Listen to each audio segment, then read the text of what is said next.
Assalamualaikum warahmatullahi wabarakatuh.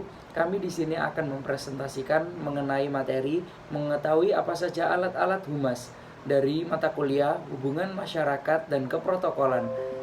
Nama kelompok kami yang pertama Muhammad Lukman Saifuddin, Nabila Aulia Pratiwi, Nadila Amin, Nurul Fitriyah, Nurul Izati, Oji Futari 2, Ratna Anugrahini Putri.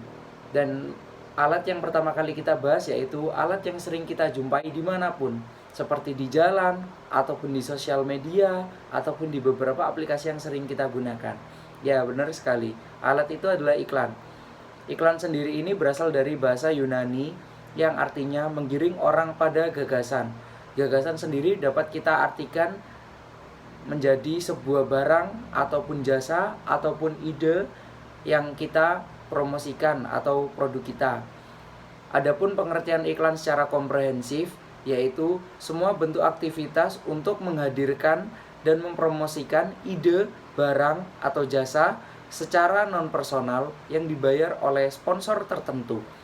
Nah, yang selanjutnya kita bahas yaitu ciri-ciri iklan. Ciri-ciri iklan sendiri sudah saya rangkum berikut ini. Pesan atau informasi yang disampaikan bersifat komunikatif atau informatif, dikemas dengan kata-kata yang lebih persuasif agar lebih menarik orang lain atau target market kita, menggunakan kata-kata diksi atau bahasa yang tepat, logis, sopan, serta mudah dimengerti oleh target market kita.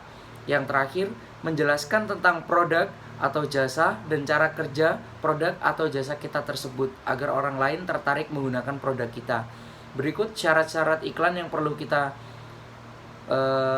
perhatikan. Yang pertama yaitu bahasa iklan, dan yang kedua yaitu isi iklan. Kalian bisa baca sendiri di slide-nya ya. Di situ sudah saya rangkum jelas.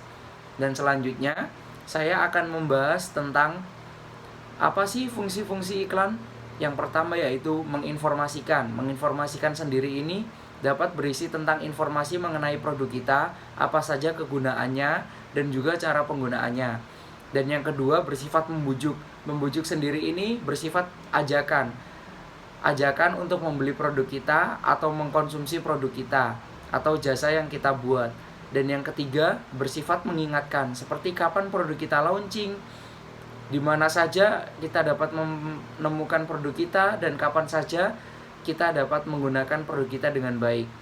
Dan yang keempat, memberikan nilai tambahan, seperti menginformasikan apa saja sih kelebihan atau keuntungan orang jika menggunakan produk kita. Dan yang terakhir, mendukung usaha promosi lainnya, seperti jika kita mempromosikan produk kita di YouTube, televisi, radio, ataupun di selebgram Instagram, kita akan mendukung orang-orang tersebut atau jasa-jasa tersebut untuk terus hidup. Jadi kita saling melakukan hubungan timbal balik yang menguntungkan. Dan yang terakhir, saya akan menjelaskan tentang tujuan dan manfaat iklan. Di sini sudah saya rangkum dengan jelas, namun saya akan membacakannya sekali lagi. Yang pertama, memberikan informasi kepada target market mengenai produk atau jasa, merek, perusahaan, atau suatu ide atau gagasan yang kita miliki. Yang kedua, mempengaruhi kelompok yang menjadi target market untuk menggunakan atau membeli produk atau jasa yang ditawarkan dalam iklan yang kita buat. Yang ketiga, produk atau jasa yang diiklankan akan lebih mudah dikenal oleh masyarakat luas atau target market yang kita tuju. Yang keempat, konsumen baru akan bertambah, sehingga meningkatkan penjualan produk atau jasa yang kita miliki atau yang kita iklankan. Yang kelima, meningkatkan kesadaran merek sehingga masyarakat akan lebih mudah mengidentifikasi produk dan meningkatkan kepercayaan terhadap produk atau jasa yang kita iklankan. Dan berikut adalah jenis-jenis iklan dan contohnya. Jenis-jenis iklan ini dapat kita bedakan menjadi dua, berdasarkan isi dan juga berdasarkan media. Yang berdasarkan isi yaitu yang pertama, iklan pemberitahuan atau pengumuman, iklan penawaran atau niaga, dan yang ketiga iklan layanan masyarakat. Dan yang kedua, iklan berdasarkan media yang tadi.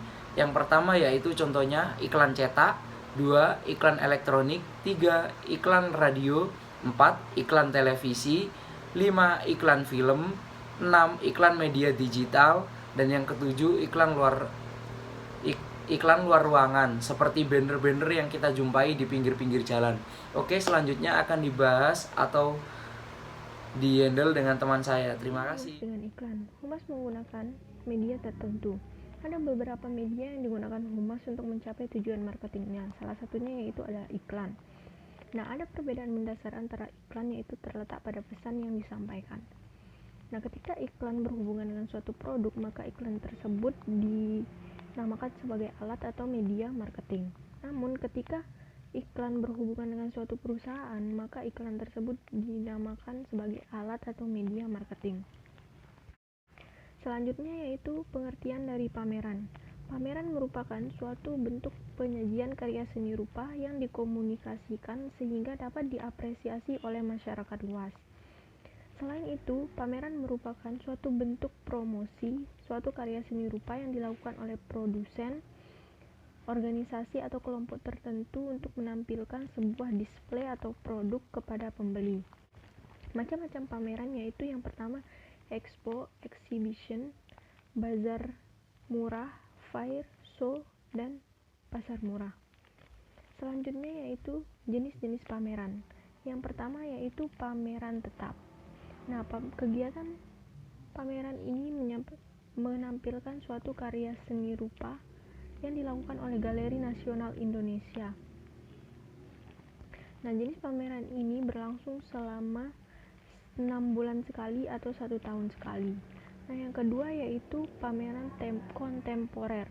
Nah, jenis pameran ini diselenggarakan oleh Galeri Nasional Indonesia yang bekerja sama dengan pihak lain. Itu karya seni ini berlangsung selama 10 hari atau maksimal 30 hari. Nah, selanjutnya yaitu pameran keliling. Pameran keliling ini diselenggarakan oleh Galeri Nasional Indonesia yang bekerja sama dengan pihak luar dengan menampilkan suatu karya seni di berbagai daerah di Indonesia atau di luar negeri. Nah, jenis pameran ini berlangsung minimal selama 10 hari. Tujuan pameran yang pertama yaitu tujuan komersial. Aktivitas ini dilakukan untuk mendapatkan penghasilan dari pengunjung sehingga produsen atau penyelenggara mendapatkan keuntungan. Yang kedua yaitu tujuan kemanusiaan. Aktivitas atau kegiatan menampilkan karya seni rupa ini dilakukan untuk melestarikan pembinaan dan nilai-nilai serta mendapatkan penjualan. Dan dalam hal ini penjualan tersebut akan disumbangkan untuk kegiatan kemanusiaan. Yang ketiga yaitu tujuan sosial. Assalamualaikum warahmatullahi wabarakatuh. Perkenalkan, nama saya Nadira Amin. Di sini saya akan membantu melanjutkan tentang materi yang disampaikan oleh teman saya sebelumnya. Jadi di sini saya akan menjelaskan tentang fungsi pameran. Dalam pelaksanaan pameran terdapat beberapa fungsi yang didapatkan oleh banyak pihak. Adapun beberapa fungsi pameran ada sebagai berikut. Teman-teman bisa membacanya pada slide karena di sini sudah saya rangkum sedemikian rupa sehingga teman-teman dapat memahaminya dengan baik. Lalu selanjutnya ada manfaat pameran. Setelah memahami tujuan dan fungsi pameran, tentunya kita juga perlu mengetahui apa manfaat kegiatan pameran. Mengacu pada penjelasan sebelumnya, berikut ini adalah beberapa manfaat pameran. Di sini saya juga sudah merangkum beberapa manfaat pameran yang mengacu pada penjelasan sebelumnya. Teman-teman bisa membacanya di slide karena sudah saya rangkum dan teman-teman supaya dapat memahaminya dengan mudah. Lalu penjelasan selanjutnya, saya akan menjelaskan tentang media humas. Media humas dilihat dari sasaran publiknya dibedakan menjadi dua jenis, yaitu media internal dan media eksternal. Media internal adalah salah satu sarana yang digunakan untuk menyampaikan informasi kepada pihak dalam instansi perusahaan. Contohnya, ada sistem informasi berbasis website di era 4.0.1, warta atau buletin, lalu ada papan informasi, presentasi video, stasiun radio, dan jaringan telepon internal. Kali ini cukup saya menjelaskan itu. Penjelasan selanjutnya akan dijelaskan oleh teman saya. Terima kasih. Perkenalkan, nama saya Nurul Fitria. Saya akan melanjutkan penjelasan tentang pengertian dari 6 contoh media humas internal yang sudah disebutkan di slide sebelumnya. Yang pertama yaitu ada website. Jadi ini adalah media komunikasi internal perusahaan yang bisa diakses lewat internet. Contohnya, seperti saat kita mahasiswa, kita punya akun yang bernama Siakat. Nah, di dalam akun Siakat ini kita bisa mengakses seperti contohnya e-office UM, si Pejar, dan lain-lain. Nah, gunanya ini adalah untuk mengakses informasi tentang perkuliahan mahasiswa. Tentunya hanya bisa diakses oleh mahasiswa yang aktif dan punya NIM serta password yang disetujui oleh universitas. Kemudian yang kedua ada buletin, yaitu majalah yang berisi berita singkat tentang perusahaan yang diterbitkan untuk kelompok profesi tertentu. Seperti contohnya ketika di sekolah ada majalah sekolah, yaitu majalah yang dibagikan untuk orang-orang yang ada di sekolah saja atau untuk orang-orang yang ingin mengetahui informasi tentang sekolah tersebut. Kemudian yang ketiga ada papan informasi pengumuman, lalu yang keempat ada presentasi video. Nah, ini contohnya seperti saat karyawan melakukan rapat di Google Meet atau Zoom yang linknya hanya dibagikan untuk orang-orang yang bersangkutan. Lalu yang kelima ada stasiun radio pribadi. Ini dibuat oleh perusahaan itu sendiri dan tidak semua perusahaan memiliki, tergantung kebutuhan masing-masing. Lalu yang keenam ada jaringan telepon internal. Nah, ini biasanya digunakan untuk menyampaikan pesan suara yang bisa dijawab oleh dua pihak pada saat itu juga. Lanjut media eksternal, yaitu media yang membagikan informasi perusahaan kepada masyarakat luas. Ini kebalikan dari media internal yang tadi. Contoh media eksternal yang pertama ada pameran, ada jurnal eksternal, ada media audiovisual, ada seminar, ada sponsor, ada literatur edukatif. Nah, selain media internal dan eksternal humas, ada juga fotografi. Apa itu fotografi? Fotografi terdiri dari dua kata. Yang pertama ada foto dan graf. Foto artinya cahaya, graf artinya tulisan atau lukisan. Jadi, fotografi adalah kegiatan melukis dengan cahaya. Fotografi ini penting bagi humas karena untuk menampilkan ilustrasi perusahaan dan bisa dijadikan sebagai dokumen berharga yang berumur panjang. Jika dilihat dari objeknya terjadi dua. Yang pertama, fotografi kreatif merupakan fotografi yang lebih mementingkan nilai estetika atau keindahan fotonya sendiri dibandingkan dengan menyampaikan cerita yang ada dalam foto tersebut. Sedangkan yang kedua, fotografi jurnalistik merupakan fotografi yang lebih mementingkan dalam menyampaikan isi cerita dalam fotonya. Terus fotografi berdasarkan objeknya terdiri dari 4. Yang pertama yaitu fotografi bentang alam. Di dalam fotografi ini objeknya itu bentang alam yang memiliki keindahan atau bisa digunakan untuk melihat keadaan profil suatu daerah. Yang kedua, fotografi flora dan fauna.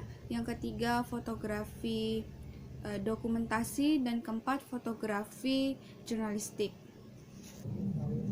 Kegunaan fotografi dalam kehumasan sangatlah penting karena dalam sebuah foto lebih banyak mengandung informasi dibandingkan uraian kata-kata dan dapat menarik minat pembaca. Bagi profesi PR memiliki manfaat dan kegunaan. Yang pertama untuk mendokumentasikan perusahaan, yang kedua foto berita dalam house journal, dan yang ketiga untuk mengirimkan new release. Sedangkan kegunaan fotografi menurut Franjenis yang pertama yaitu untuk membangun sebuah perpustakaan foto, di mana perpustakaan tersebut memiliki cetakan yang dapat digunakan dalam setiap waktu dibutuhkan. Yang kedua, untuk memperindah atau menunjang dan mempopulerkan new release. Dan yang ketiga, untuk menghiasi dan memberi ilustrasi pada suatu perusahaan. Yang keempat, untuk memberikan panel pameran. Yang kelima, untuk memamerkan kegiatan dalam suatu perusahaan. Dan yang keenam, untuk memberikan ilustrasi bagi jurnal intern. Secara garis besar, jenis foto kehumasan yang pertama, kelengkapan siaran pers, di mana foto harus memperhatikan prinsip-prinsip foto jurnalistik. Yang kedua, foto untuk jurnal intern seperti newsletter, majalah, dan lain sebagainya. Foto harus memiliki nilai employed interest. Yang ketiga, foto pameran. Dan keempat, foto pameran showroom. foto pameran ini harus mengandung sebuah unsur-unsur. Foto pameran kehumasan. Pameran merupakan suatu kegiatan yang selalu diikuti oleh suatu perusahaan dan PR selalu berpartisipasi di dalamnya. Karena dengan adanya pameran ini, suatu perusahaan dapat menunjukkan citra perusahaannya. Dan disinilah humas dapat memanfaatkan untuk memperoleh publisitasnya. Aspek penting dalam kehumasan yang pertama yaitu komposisi cahaya. Dengan adanya cahaya yang bagus dan baik, maka dapat menghasilkan foto yang baik pula. Dan yang kedua, fokus. Bidikan kamera yang harus fokus sehingga hasil foto dapat terlihat jelas. Dan yang ketiga, foto harus mengandung atau menampilkan sebuah aktivitas. Film dalam humas. Pengertian film. Menurut ahli, yaitu sebuah film adalah tampilan gambar-gambar dan adegan bergerak yang disusun untuk menyajikan sebuah cerita pada penonton. Menurut Undang-Undang RI Nomor 8 Tahun 1992, film merupakan karya cipta seni dan budaya yang merupakan media komunikasi massa, pandang, dengar yang dibuat berdasarkan sinematografi. Film bagi humas. Film bagi humas merupakan media komunikasi, instruksi, riset, dan sebagainya. Melalui film humas dapat menyampaikan pesan-pesannya. Nah, di sini jenis-jenis film itu ada banyak, yaitu film horor, film drama, film romantis, film drama keluarga, film kolosal, film thriller, film fantasi, film komedi, film misteri, film action, film science fiction, film animasi, film pendek, film panjang, film dokumenter. Nah, kemudian fungsi film. Fungsi hiburan, film yang dapat menghibur. Fungsi penerangan, fungsi yang mudah dimengerti. Fungsi pendidikan, film yang dapat mendidik. Tujuan film. Pertama, informasi, menyediakan informasi tentang peristiwa dan kondisi dalam masyarakat dunia. Kedua, korelasi, menjelaskan, menafsirkan, mengomentari makna peristiwa dan informasi. Yang ketiga, melakukan sosialisasi, mengkoordinasi beberapa kegiatan, membentuk kesepakatan. Yang keempat, kesinambungan, mengekspresikan budaya dominan dan mengakui kebudayaan khusus serta perkembangan baru. Yang kelima, hiburan, menyediakan hiburan, pengalihan perhatian, dan sarana relaksasi. Yang terakhir, mobilisasi, mengkampanyekan tujuan masyarakat dalam berbagai bidang. Keunggulan film ada 4, yaitu sifat informasi. Film memberikan keunggulan dalam menyajikan informasi yang lebih matang secara utuh. Yang kedua, kemampuan distorsi, yaitu menciptakan atau mengubah informasi yang ditangkap. Yang ketiga, situasi komunikasi. Film membawakan situasi komunikasi yang khas yang menambah intensitas khalayak. Yang keempat, kredibilitas, yaitu situasi komunikasi film dan keterlibatan emosional penonton dapat menambah kredibilitas pada suatu produk film. Kriteria film bermutu ada 4, yaitu memenuhi trifungsi film. Nah, trifungsi film itu ada 3 juga, yaitu hiburan, pendidikan, dan penerangan. Yang kedua, konstruktif, film di mana perilaku para pemain serba positif yang dapat ditiru oleh masyarakat. Yang ketiga, estetik, etis, logis, film memang harus artistik, mengandung etika dan logis. Yang terakhir, persuasif, film yang mengandung ajakan secara halus. Selanjutnya yaitu contoh film yang memiliki pelajaran tentang hubungan kemasyarakatan. Ada 3 film yang secara tidak langsung memiliki PR lesson. Yang pertama, The Queen. Film The Queen ini yang dapat dikaitkan dengan humas, yaitu kita sebagai praktisi humas tidak hanya bisa mempertahankan image organisasi saja, melainkan kita harus bisa membangun kembali image yang terpuruk. Yang kedua yaitu The King's Speech. Nilai yang dapat diambil dari film tersebut jika dikaitkan kehumasan yaitu kita harus bisa berbicara di depan publik sebagai praktisi humas, dan berbicara di depan publik pun harus dilatih secara terus-menerus agar tidak sia-sia. Kemudian jika sudah terbiasa, haruslah tetap dilatih atau bisa membagikan ilmunya kepada yang lain. Yang ketiga yaitu film The Intern tahun 2015. Nah, apa nilai yang terkandung dalam film tersebut jika dikaitkan dengan kehumasan, yaitu kita sebagai praktisi humas harus bersifat profesionalisme dan kita harus bisa membranding diri kita terhadap orang lain. Selanjutnya yaitu pers dalam humas. Pers dalam humas ini dibagi menjadi dua arti pengertian. Yang pertama pengertian arti luas, yaitu mencakup media komunikasi massa seperti televisi, radio, maupun film.